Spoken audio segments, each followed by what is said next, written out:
Assalamualaikum warahmatullahi wabarakatuh. Kami dari kelompok 5 ingin mempersembahkan hasil diskusi kami.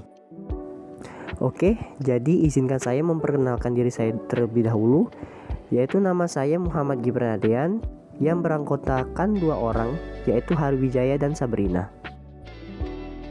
Jadi ada beberapa materi yang akan kami bahas, diantaranya apa itu komunikasi data, 7 layer OSI, dan analogi pendekatan model komunikasi data. Jadi langsung saja masuk ke pembahasannya. Jadi sebelum kita masuk ke pembahasan untuk apa itu komunikasi data, terlebih dahulu kita harus mengetahui sejarah komunikasi tersebut. Jadi sejarahnya dimulai pada tahun 1837, ditemukannya telegraf oleh Samuel F.B. Morse dan dilanjutkan pada tahun 1876 telepon oleh Alexander Graham Bell, dan dilanjutkan juga pada tahun 1913 yaitu tabung hampa udara. Dilanjutkan pada tahun 1941 perpaduan komunikasi dengan komputer. Seterusnya yaitu 1947 yaitu penemuan transistor, dan juga 1957 satelit pertama kali diluncurkan. Jadi, apakah itu komunikasi data? Jadi, komunikasi data adalah sebuah bentuk pengiriman atau penerimaan pesan antar komputer atau perangkat lain. Simpelnya, seperti kamu mengirim pesan teks atau foto ke temanmu, itu adalah termasuk komunikasi data. Selanjutnya, komunikasi data terdapat 3 bentuk, yaitu komunikasi suara, komunikasi berita dan gambar, dan komunikasi data. Komunikasi suara memiliki contoh. Contohnya seperti kita pada saat panggilan telepon antar 2 orang, saat seseorang menelpon temannya untuk berbicara, itu merupakan komunikasi suara. Dan komunikasi berita dan gambar, contohnya seperti kita menyaksikan berita di televisi atau membaca artikel berita di online. Dan yang ketiga yaitu komunikasi data, contohnya seperti pengiriman teks atau email kepada seseorang. Jadi, apakah fungsi komunikasi data? Beberapa fungsi dari komunikasi data diantaranya seperti pertukaran informasi yang sangat cepat, menghubungkan perangkat ke elektronik, memberikan akses ke sumber daya yang bersama, otomatisasi proses, dan menjaga keamanan data. Dan dalam kehidupan sehari-hari, komunikasi data mendukung efisiensi, kerjasama, dan perkembangan teknologi.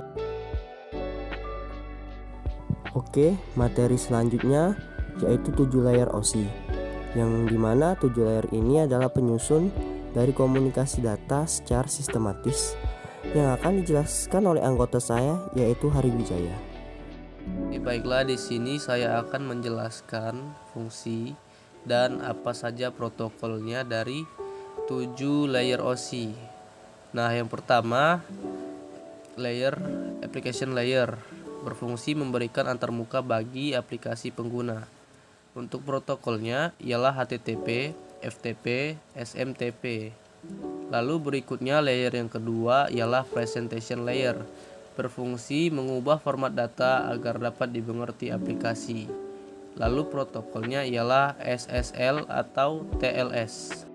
Lalu untuk layer yang ketiga ialah session layer. Session layer berfungsi mengelola pembukaan, pemeliharaan, dan penutupan sesi antara aplikasi. Untuk protokolnya NetBIOS dan PPTP. Lalu untuk layer yang keempat ialah transport layer.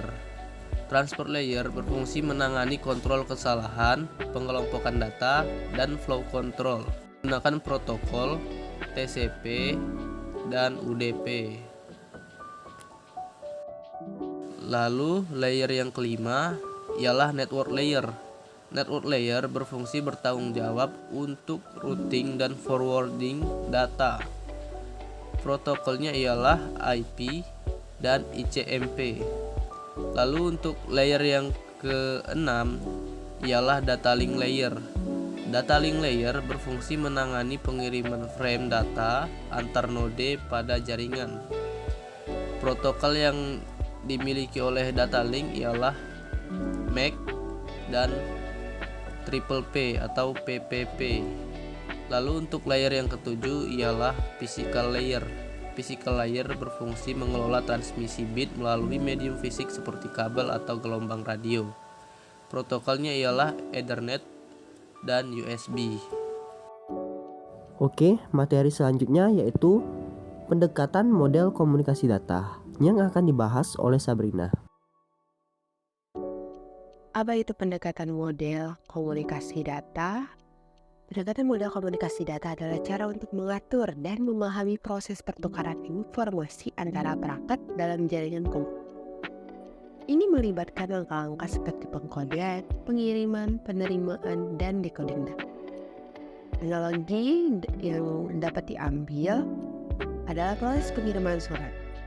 Pengkodean setara dengan kita menulis surat, pengiriman setara dengan mengirim surat melalui pos, penerimaan setara dengan menerima surat dari pengirim, dan decoding setara dengan membaca surat yang telah diterima oleh penerima surat. Jadi, simpelnya seperti pada saat kita mengirim surat ke pos, di mana pesan itu dibagi menjadi paragraf dan ditempatkan di dalam amplop, lalu dikirim melalui saluran pos, dan pada sisi penerima disusun kembali untuk membaca secara lengkap oleh penerima. Jadi, komunikasi data dapat kita simpulkan seperti kita mengirim potongan puzzle. Jadi, tiap kata-kata dipecah, lalu dikirim dan disusun kembali di tempat lain untuk membentuk pesan yang lengkap.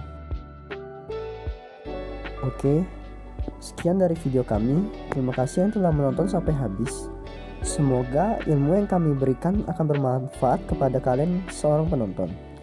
Terima kasih. Wassalamualaikum warahmatullahi wabarakatuh.